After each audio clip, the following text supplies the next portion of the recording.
When my mom was pregnant with me, the doctors told my parents they were having a boy. Wonderful. We'll name him Ace. Ace. I love that name. Then along came me, a girl, and I was born without a forefinger on my right hand. My parents were a bit freaked out at first, but they didn't really care. I was still their perfect baby.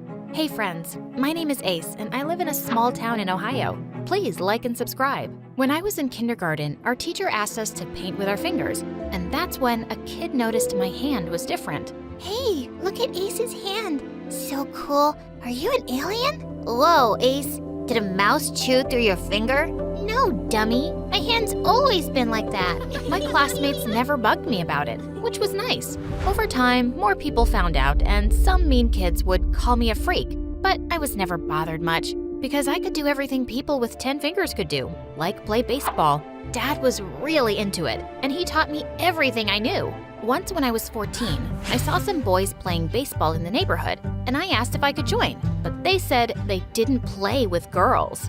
Losers. As I turned to leave, one of the boys hit the ball and it came flying towards me. I swiftly caught it and swung it at him. The guy seemed shocked. Whoa, how did you do that? Yeah, you threw a perfect curveball. How did I do that? And when I tried baseball over and over again, I learned that I could throw a perfect curveball because of my missing forefinger. After that day, those same guys wanted me to teach them. I started playing with them every day and gained a reputation for smashing the neighbors' windows. When I was in 11th grade, Dad gave me some big news. I'd have to finish high school in Cincinnati because he'd gotten a better job there and we could use the money. So we moved. The school was 5 times the size of my high school back home, and I was feeling nervous as I walked in. Just as I found my locker, a very pretty girl walked over to me. Oh, hey, you look like you're new here. I'm Bree, and I must say, your overalls look awesome. Oh, thanks. My dad and I have matching ones. Really? The janitor wears almost the same. Is your dad the janitor? Wait, was she making fun of me? Before I could reply, a boy with flaming red hair came running down the corridor and crashed straight into Bree, knocking her to the ground. Oliver, you moron, get off of me. You were in my way and now you've made me lose it. Lose what? The rarest butterfly. I was following it and now it's gone. What kind of guy chases butterflies? You are such a loser. Stop being so mean to me, Bree, or I swear I'm gonna fall in love with you. She shoved him aside and stormed off. He grinned at me. I see you've met the school queen bee. More like school witch. Haha, yeah, that's Bree. So beautiful, but so cruel. Everyone's kinda scared of her, but not me. Me neither. Soon after, I found out Oliver and I were in the same class. He was a great guy, and we started hanging out together. And I discovered that he loved 2 things, magic tricks and baseball. He was always trying out silly magic tricks on me that made me laugh. And when he insisted I join the school's baseball team, I got to see how good he was. And also really competitive. One day in the cafeteria, Oliver was showing me a new card trick when Bree and her minions came by. You guys make the perfect weirdo couple. Miss Nine Fingers and Mr. Tomato Head. Having a bad day again, babe? I'll give you a hug if you don't mind the weird smell off my t-shirt. Ew! And I'd never be the babe of someone like you. Do you even have any life plans, Oliver? Or are you just gonna be some homeless street magician? Hey, I make plans every day. Like feed your goldfish, put on pants, annoy Bree. Why are you so worried about my future anyway? Do you see yourself in it? In your dreams, loser! And with that, she grabbed a bottle of mustard and dumped the whole thing on his head. Ketchup and mustard go together. And before I knew it, I'd flown out of my seat and attacked Bree. She screamed like a banshee when I sat on her and pulled her hair. Don't mess with my friend again. I can hurt you pretty badly with just 9 fingers, you dumb witch. That incident landed both me and Bree in detention. But I was a hero after that. No one had ever laid a finger on Bree before, and lots of kids were patting me on the back, and Oliver just couldn't get over it. That was epic, Ace. I can't forget the look on her face. I wish you'd made a video of me, dummy. Bree gave me death glares from afar every day, but I guess she backed off because she knew I could kick her butt. Oliver and I grew closer, and we played every day to help each other improve our game. Even my dad loved him, and his mom was so nice to me. I found out that his dad was always in and out of jail, and his mom was basically raising him alone. Since we were always together, lots of kids assumed we were a couple, but that didn't bother us much. We were best friends, and nothing could change that. One time we were having a practice match, and I was on fire. Oliver was really struggling to hold his ground against my curveball pitching. "Are you trying to hit me in the face, Ace?" "Boo-hoo. Focus on your game, Oliver. You already have 2 strikes. 1 more and my team wins." For some reason, Oliver seemed tense, and when I pitched, he missed again. When my team started celebrating, he just threw his bat, ran off, and sat under a tree. Hey, don't be a sore loser. I'm just mad at myself. The final games are only a few months away, and that's where all the university recruiters pick talent.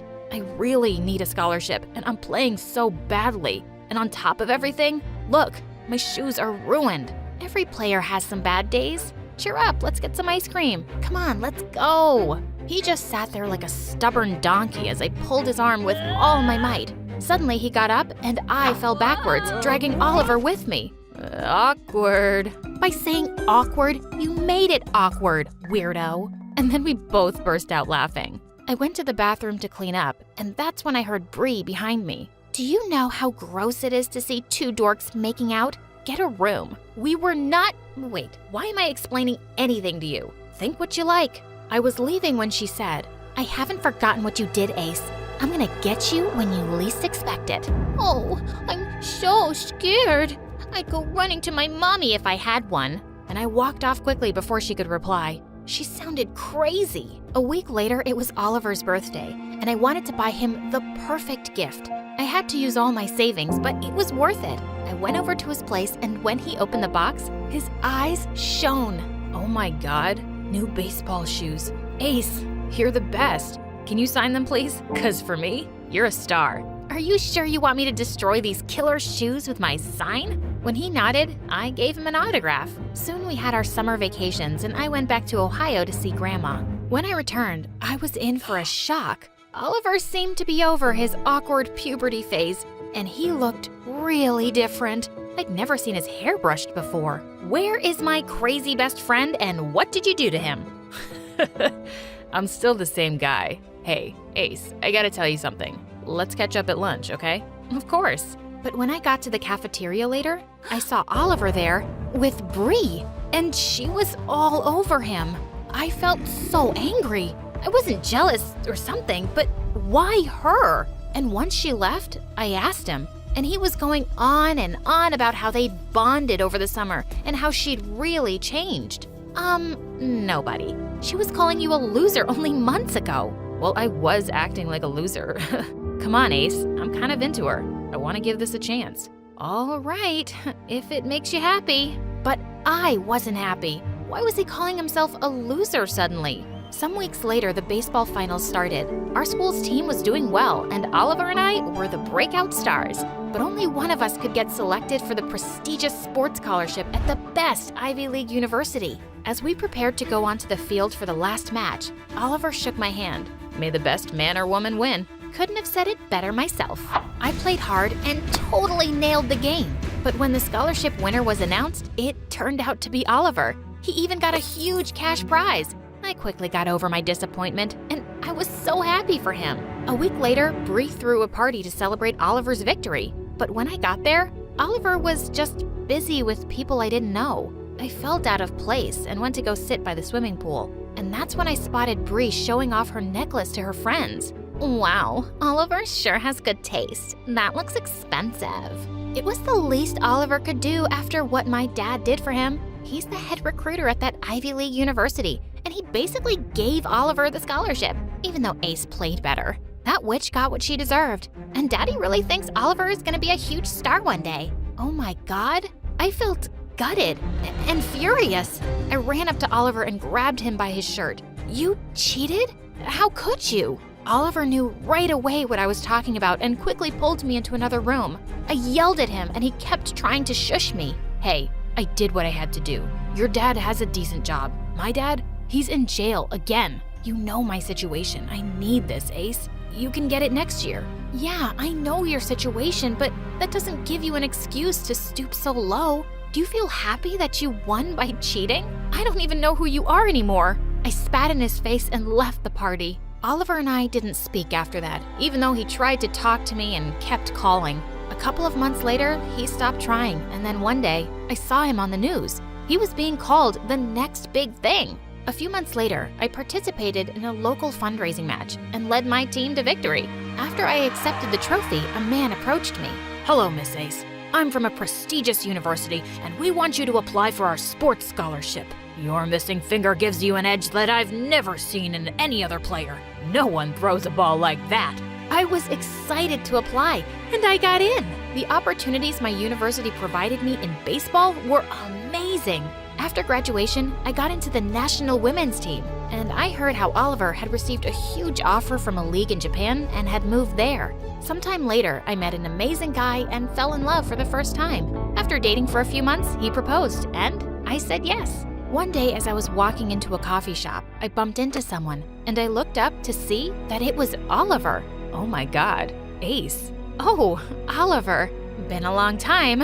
I thought you moved to Japan with Bree. Yeah, I did. But things didn't go so well. Bree's with a soccer player now. She broke up with me after I had a rather serious injury. What? When did that happen? And then Oliver told me how he had an injury that left him paralyzed for a year. He had to work really hard to get back on his feet, and he was finally playing again. Oh my God. I'm so sorry, Oliver. Just then, my eyes fell on his shoes. You still have these? Why? I have a game later today, and these are my good luck charm. Look, Ace, I'm so sorry for what I did. I was selfish, I was a jerk, and I was desperate. I'm not making any excuses for my behavior, though. Please forgive me. I've really missed you. I didn't forgive him right away, but we kept in touch and slowly patched things up. The truth was, I'd really missed my best friend too, and I was happy to discover that he was still a weirdo. And when I got married a few months later, I was so glad my best friend was there by my side as my best man.